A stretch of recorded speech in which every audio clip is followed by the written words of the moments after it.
राष्ट्रीय स्वयंसेवक संघ की स्थापना नागपुर में 1925 में मोहितबाड़े में शुरू हुआ। एक बैठक स्वरूप में हुआ था। उसके बाद में साप्ताहिक कई मिलन का रखा था। धीरे धीरे शाखा का स्वरूप हुआ। 1940 में प्रार्थना का स्वरूप गाने के लिए यादवराव जी ने गाया था। धीरे धीरे जैसे जैसी आवश्यकता हुई वैसे संगठन का विविध संगठनों का निर्माण हुआ। वनवासी क्षेत्र में हुआ, विद्या भारती का हुआ, विश्व हिंदू परिषद, ऐसे विद्यार्थियों में संगठनात्मक भाव देश के प्रति जागृत रहे। अनेकों संगठनों का फिर धीरे धीरे जैसी जैसी आवश्यकता हुई शुरू की। बड़े कार्यक्रम तो अपने गुरुजी सरसंघचालक द्वितीय सरसंघचालक के जन्मोत्सव से उनकी शताब्दी पर हुए थे। उसमें सभी लगभग गांवों में जाना हुआ। उससे पहले डॉक्टर जी की जन्म शती थी 1989 में। उस समय भी गांवों में जाने का हुआ। अनेकों स्थानों पर प्रतियोगिता रखी गई। संघ की जानकारी देने के लिए संघ के 60 वर्ष पूरे हुए उस समय षष्ठी पूर्ति का भी एक कार्यक्रम रखा। उन्होंने गाँवों में जाना करके संघ की जानकारी देने का रखा। अभी बड़ा कार्यक्रम जो अभी है, संघ को 100 साल पूरे हो रहे हैं, उस समय बड़े 9 कार्यक्रम अपने शुरू कर रहे हैं। अभी जिला संचालक जी हम सबको अभी 2 अक्टूबर से 16 अक्टूबर तक विजयदशमी उत्सव संचालन किया हुआ है।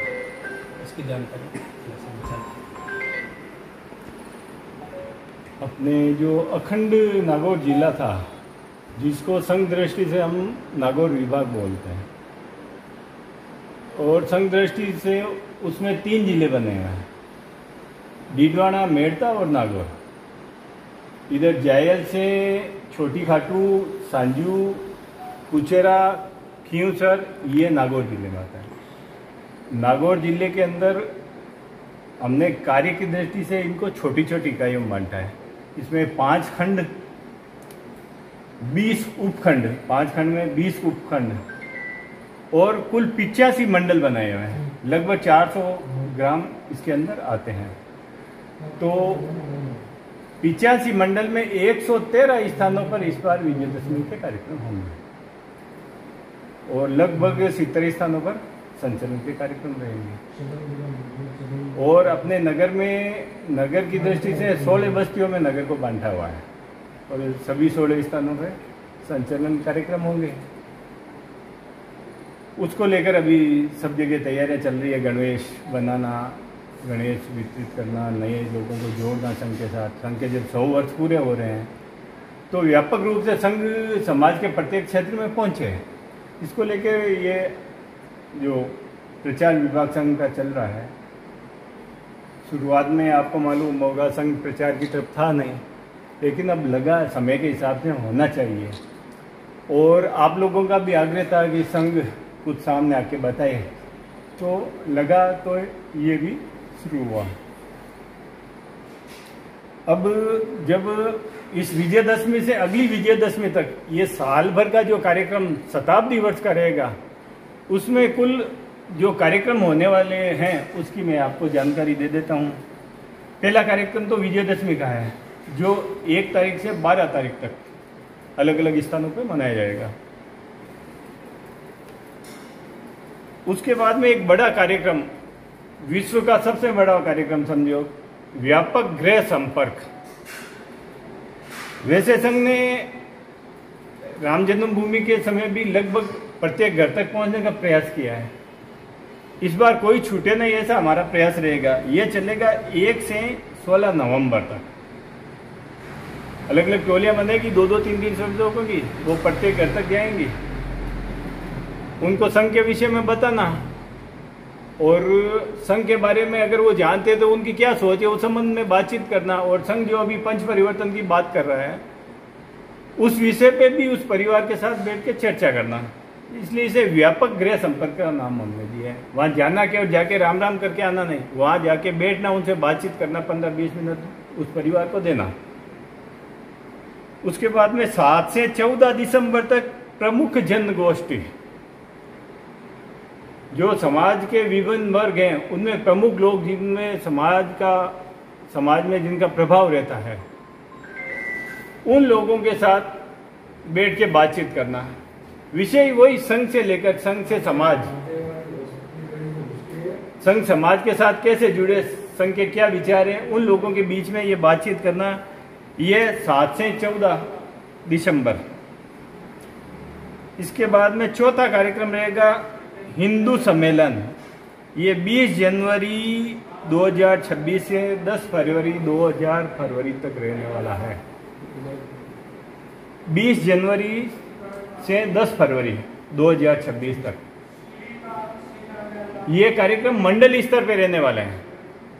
और नागौर नगर में भी जैसे हमारे यहाँ 16 बस्तियां हैं, तो इसको हम बस्ती स्तर पे करने वाले हैं। ये 16 है तो 16 हिंदू सम्मेलन। और नागौर जिले में जैसे 85 मंडल हैं तो 85 हिंदू सम्मेलन हो, ऐसा हमारा प्रयास रहेगा। इसके बाद में सद्भाव बैठक 22 फरवरी से 1 मार्च 2026। सद्भाव बैठक यदि विभिन्न जाति बिरादरी के बीच में एक समन्वय का काम,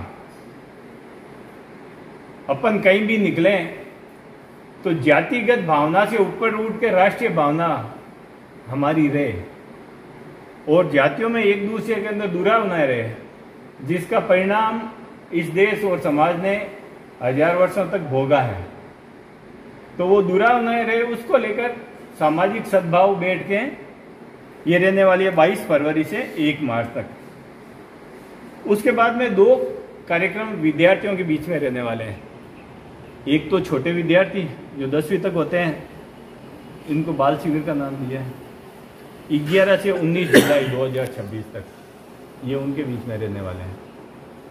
उसके बाद में युवाओं के शिविर, उनसे बड़ी उम्र वाले, उनके 9 से 23 अगस्त तक 2026 ये अपन युवाओं के शिविर करने वाले हैं। युवाओं की क्या भूमिका होनी चाहिए समाज के अंदर, देश के अंदर, इस विषय पे एक विस्तृत बातचीत और चर्चा उसमें रहने वाली है। 9 से 23 अगस्त। उसके बाद में हमारा एक कार्यक्रम रहेगा अधिकतम स्थानों पे संघ की शाखा लगे। 27 सितंबर से 4 अक्टूबर के बीच में जो अगली विजयदशमी आएगी, उस दौर में मतलब इन पूरे दिनों में लगातार शाखा जहां नहीं लगी हो वहीं लगे। अधिकतम स्थानों पे, आज तक नहीं लगी उतने स्थानों पे शाखा लगे। ये कार्यक्रम रहेगा। ये प्रयास रहेगा कि कोई स्थान हमारे छूटे नहीं। ये इसकी अवधि क्या होती है? अनुवर्ती का काम जो होगा, वास्तव में हम जो करके आए वापस अनुवर्ती का जो काम है वो उसमें कितनी शाखाएं? दिनांक 27 सितंबर से 4 अक्टूबर।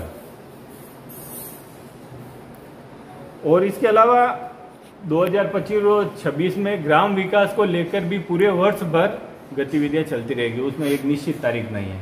पूरे वर्ष भर ग्राम कैसा संबल हो, उसमें कई अपने राजस्थान क्षेत्र में कई ऐसे गांव हैं जिनको आदर्श गांव कहा जा सकता है।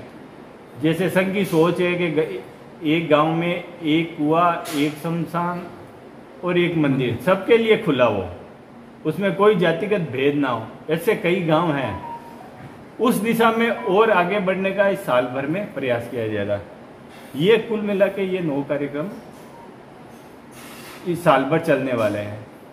और जो कार्यक्रम चलने वाले उसमें जो हम पंच परिवर्तन की बात कर रहे हैं, ये विषय सब जगह चलने वाले हैं। स्वयंसेवकों से तो अपेक्षा रहेगी, क्यों वो खुद नहीं पालन करेंगे, दूसरों को क्या समझाएंगे। तो इसको समाज तक ले जाने का काम स्वयंसेवक करेगा। और पंच परिवर्तन क्या है वो बहुत आ चुका है, शायद आप सबको मालूम होगा। एक बार और नहीं कर सकते तो नहीं तो इसको अब रिपीट भी कर सकते हैं। कुटुंब प्रबोधन है, जो परिवार में एक साथ बैठ करके एक साथ भोजन करे, एक साथ भजन करे। तो ये कुटुंब प्रबोधन में ये विषय आए, क्यों अभी युवा पीढ़ी के साथ परिवार का बैठना नहीं होता है। तो परिवार के साथ बैठेंगे तो बड़े बुजुर्गों की बात करेंगे, तो उनको समझ हमारे महापुरुषों के प्रति क्या श्रद्धा थी। तो एक कुटुंब प्रबोधन विषय चलता है, वो परिवार में पहुँचे। पंच परिवर्तन का पहला वो। दूसरा है समरसता। समरसता विषय जो अभी भाई साहब ने कहा है कि ये कुआं हो, एक मंदिर हो, एक शमशान हो, तो इस विषय को लेकर के समरसता का विषय समाज में जाए। कई बार जातिगत बहुत दूरियां हो जाती है, कारण तो छोटा सा हो जाता, फिर वो घूम फिर के आता तो लगता है क्या हो गया, वास्तविकता क्या थी, तो एक समरसता का विषय है। तीसरा है, हम सब देख रहे हैं पर्यावरण का भी खूब सारा है, तो संघ की योजना से भी 4-1 वर्षों से चल रहा है, तो स्वयं सेवक हर एक पेड़ लगाए, उसको पनपाए, और हम समाज में इसलिए जाएंगे, हम कर रहे हैं इसलिए समाज भी करे। ये पंच परिवर्तन जो अपन सोच रहे हैं वो स्वयं करें और दूसरों को आग्रह पूर्वक करें। पेड़ नहीं कटे, इसके लिए भी आग्रह है। चौथा है, नागरिक है हम सब, नागरिक का दायित्व है। कई बार हमको लगता है दूसरे को कहने में लगता है, लेकिन स्वयं पालन करता है नहीं करता है। कोई यातायात का नियम है, कोई बिजली फालतू नहीं जले, फालतू पानी नहीं बहे, इसके लिए स्वयं उसका पालन करें। और समाज में जो अभी नवंबर में चलेगा व्यापक संपर्क, उसमें इसकी चर्चा हम सब करने वाले हैं समाज के साथ। नागरिक अधिकारियों की बात तो सब करते हैं, ये हमारे अधिकार है, ये हमारे अधिकार है, सड़क पे चलना हमारा अधिकार है, लेकिन इधर ही चलना है, ये पालन करना है, ये मानसिकता में कम रहता है। तो नागरिक कर्तव्य में क्या है कि आप पड़ोसी के प्रति आपका क्या कर्तव्य है, समाज में आपका क्या कर्तव्य है, मार्केट में आप बैठे हैं तो वहाँ आपका क्या कर्तव्य है, नौकरी कर रहे हैं तो वहाँ आपका क्या कर्तव्य, ये नागरिक कर्तव्य के अंतर्गत ये सारी चीज़ें। कई बार यात्री होता है ना, 4 की सीट और 4 बैठते हैं, लेकिन अपने परिचित होता है उसको बिठा देते हैं, नहीं तो कहते हैं नहीं। तो बड़े बुजुर्ग आया है, कोई गर्भवती महिला है, बीमार है, उसको प्राथमिकता वहाँ से देनी चाहिए। तो नागरिक शिष्टाचार में कई बातें ऐसी हैं। एक है स्वयं का बोध, जो स्वयं का बोध, स्वदेशी भाव, स्वदेशी भाव, स्वयं का बोध ये का 5 मतलब है ये स्वयं के उत्पादन हो, अपनी भाषा भी स्वयं की हो, जो वेशभूषा पहनते हैं वो भी हो, तो ये स्वयं के प्रति जागृत करने का, ये 5 बातों का आग्रह हम मेरे संपर्क में भी करेंगे। एक छोटी पुस्तक आई, उसका भी हम उसमें देने का प्रयत्न करेंगे। सामान्यतः मोटा मोटा संघ व्यक्ति निर्माण का काम करता है, किसी भी प्रोसीजर से, कहीं से भी हो, खेल कूद से भी हो, सांस्कृतिक कार्यक्रम में से भी हो, किसी भी प्रकार से हम पंच परिवर्तन को स्वयं पालन करते हुए समाज के सामने रखेंगे। नगर के बारे में मुख्यतः नागौर नगर में 32 शाखाएं अभी चल रही है। सुबह लगती है, सायं में भी लगती है, विद्यार्थियों की, और रात्रि में भी लगती है। 32 स्थानों पर अपनी शाखाएं लगती है। और इन 32 अपने संघ में 6 प्रमुख उत्सव मनाए जाते हैं। उसमें से हमारा विजयदशमी प्रमुख उत्सव है।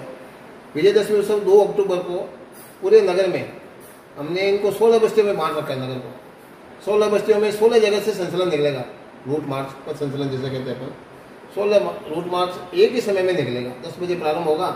पहले हम 9 से 10 बजे तक विजयदशमी उत्सव मनाएंगे, तत्पश्चात 10 बजे से रूट मार्च निकलेगा, अपनी अपनी बस्ती में निकलेगा, और अपनी अपनी बस्ती में वहीं पर समापन होगा।